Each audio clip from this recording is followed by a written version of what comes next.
Hello, thank you for joining me today. And I'd like to, again, offer this video for students, especially those students who are in high school and in college, because this is a tough time. We are right now in our 7th week of a stay-at-home order. We're following these social distance protocols. We are, having this challenge that we're only supposed to go to those places that are absolutely necessary, like a food store or a pharmacy. You haven't, for most of you, seen your friends.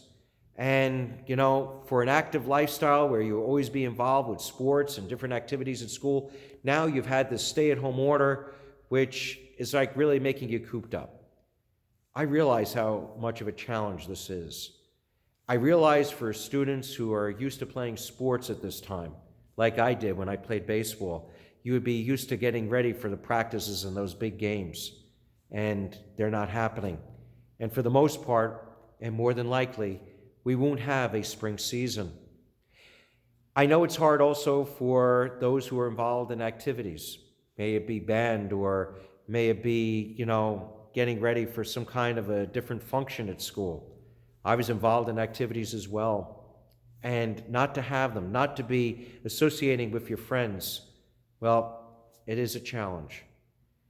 I can offer to you, my dear friends, that you will have that opportunity to be together again with friends, and especially those best friends, those true friends in life that I have alluded to in my last video from the chapter 6 of Sirach, the true friends, and that they're so special and something that we really behold in our lives. We will get back to seeing them again.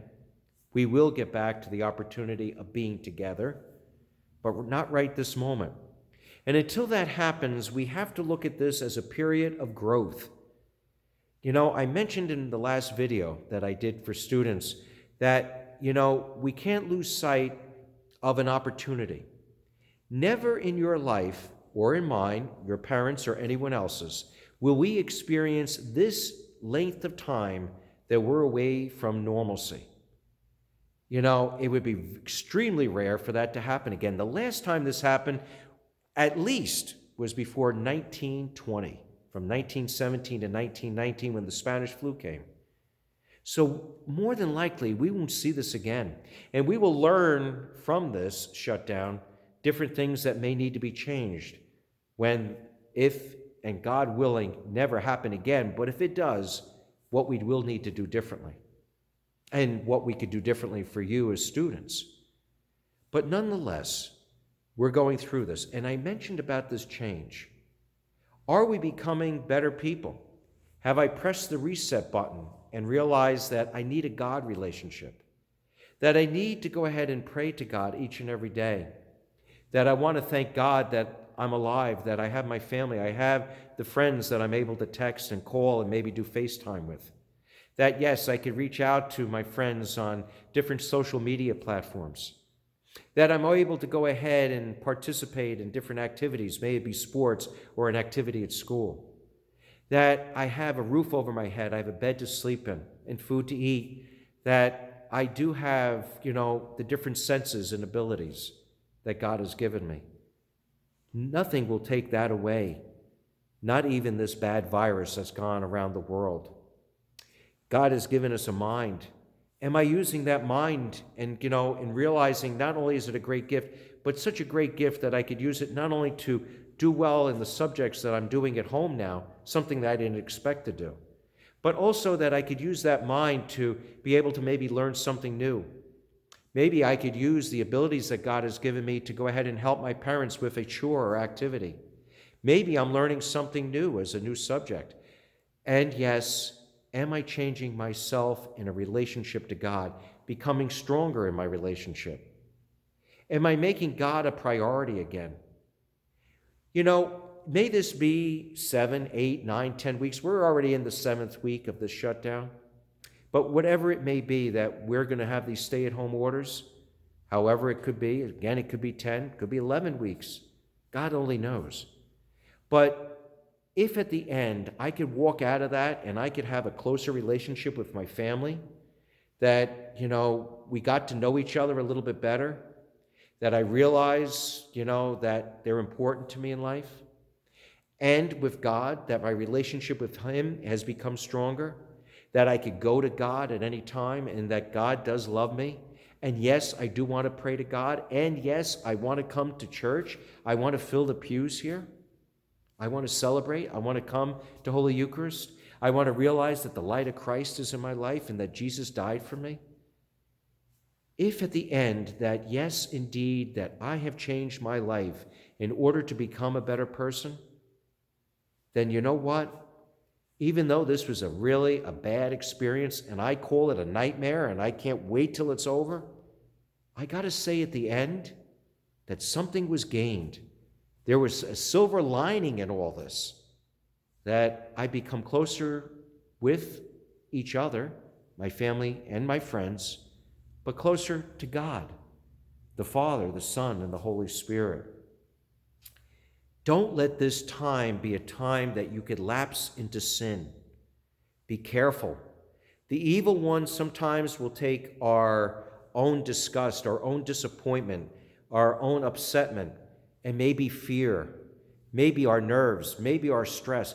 He will take that and he will try to go ahead and force us into thinking something that's bad is actually good. That we could go ahead and view things on the internet that are not of God. That maybe I may get involved in practices that are not of God. Maybe I may take up, say, for example, starting to use a lot more curse words because I hear others doing it, or I may see it on social media or read it. That's not a good thing. Maybe I will get, disillusioned and not believe in God, because why would God let this happen? Well, first of all, God is not forcing this to happen.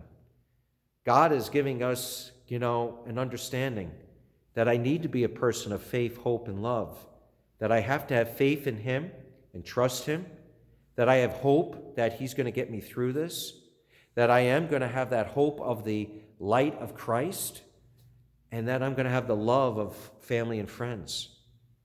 So if anything, it's a great and golden opportunity for you and for me. So my dear friends, don't give up. Don't give in to the evil one either. Don't let the evil one cause you to sin. Don't fall into the entrapment of things that are not of God, like going against the commandments or following, say, a capital sin. Stay away from them, because that's not of God. And that's not why God, would have come into the world.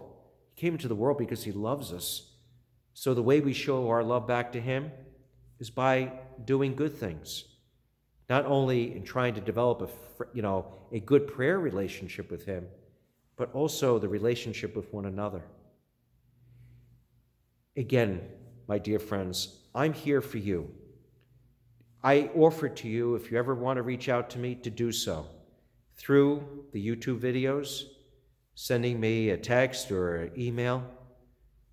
Go ahead and do so.